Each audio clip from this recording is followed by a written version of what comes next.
very soft-hearted, very kind to manage it. So maksudnya ada benda tak perlulah dibawa kepada perhatian ramai. We don't have to publicize it.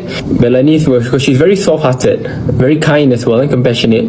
So kadang-kadang bila dia tak setuju tu dan dia takut nak sampaikan secara terus dan langsung, dia akan suruh orang lain sampaikan. Okey, biar pakcik terangkan sikit apa maksudnya YB Syed Saddiq kata Bella ni sungguh-sungguh soft-hearted. Jadi sifat orang yang soft-hearted ini adalah seorang yang sangat baik, penyayang, dan biasanya dia lebih mementingkan orang lain daripada diri dia sendiri. Dari sudut psikologinya, empati Bella Astiloh ni sangat tinggi.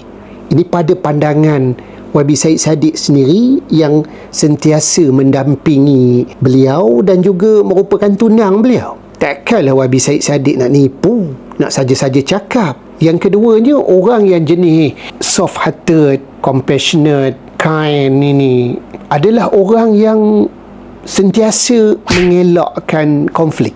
Dia tak suka nak bergaduh-gaduh dengan orang, sangat menjaga hati orang. Hati orang tu lebih diutamakan daripada hati dia. Dan memang pun kita tengok karakternya seperti mana yang ditunjuk dalam media-media sosial, jelas lah tak adalah orang yang meta aja, apa tak hajabnya dengan orang lain. Aidok Bella ni dia tak ada orang itu. Jadi bukan senang tau YB Syed Saddiq ni nak mencari, nak dapat orang apa ni. Biasanya banyak apa tak ajab je lah.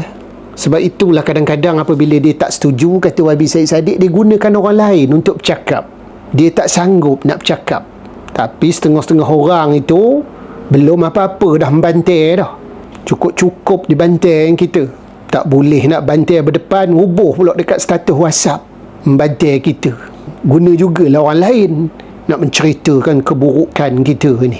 Itu yang ramainya. Yang keduanya, banyak menyimpan perasaan lah. Itu yang tak elok juga. Yang ketiganya, takut disalah guna dia orang.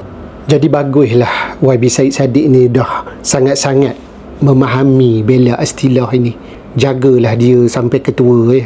Beruntung dia dapat orang yang macam ni, orang yang sanggup bersama-sama ketika susah dan juga senang.